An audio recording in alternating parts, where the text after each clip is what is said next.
చిగురు పెదవి పైన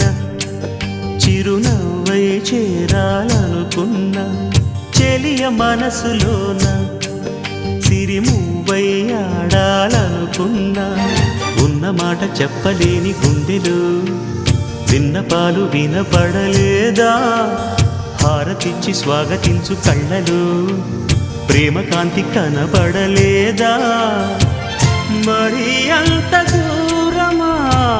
కలలు కన్న తీరమా జాబిలమ్మ నీకు అంత కోపమా జాజి పూల మీద జాలి చూపుమా